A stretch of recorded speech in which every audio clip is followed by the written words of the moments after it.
अधिकार है ही नहीं कि मास्टर प्लान का वॉयलेशन करके नॉन कन्फर्मिंग एरिया में या रिहायशी क्षेत्रों में गली गली में शराब के ठेके खोलने की अनुमति दे सकें।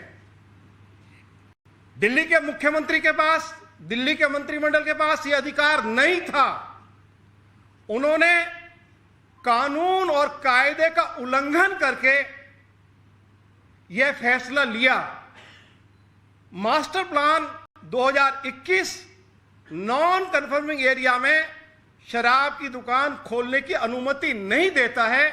यदि आपको नॉन कन्फर्मिंग एरिया में शराब की दुकानें खोलनी थी, पहले मास्टर प्लान को अमेंड करना पड़ता था।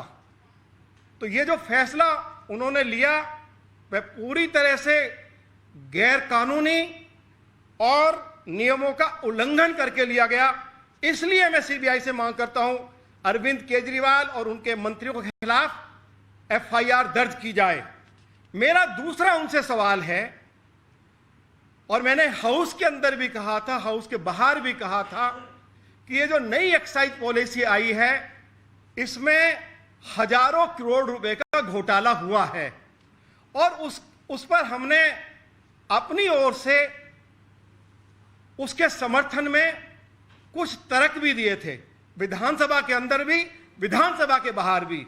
मेरा दूसरा उनसे सवाल है कि जो ठेकेदार ब्लैक लिस्टेड थे, उन शराब के ठेकेदारों को शराब के ठेके क्यों दिए गए?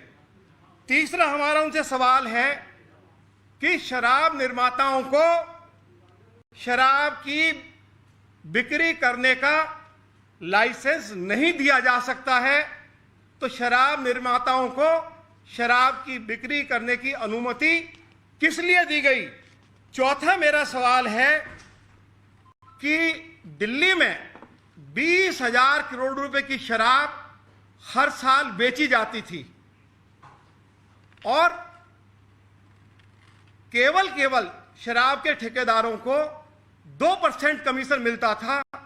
उस कमीशन को बढ़ाकर 12% क्यों किया गया?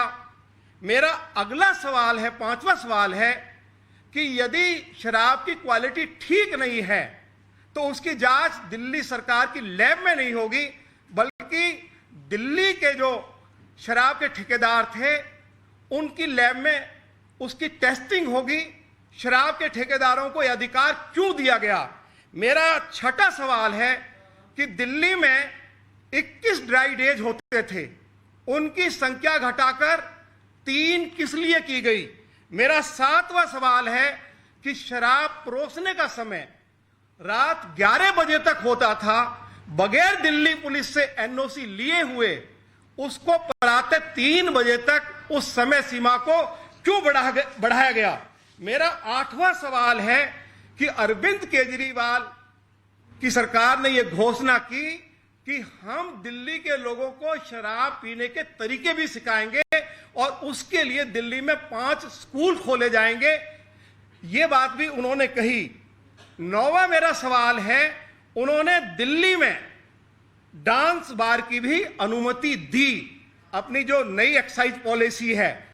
और 10वां सवाल है कि शराब के ठेके के साथ ही बैठकर लोगों को शराब पीने की अनुमति दी। तो आबकारी नीति को लेकर दिल्ली बीजेपी की ओर से प्रेस कॉन्फ्रेंस की गई। एक बार फिर से कई सवाल दागे गए, जवाब मिलते हैं या नहीं इसके लिए इंतजार में।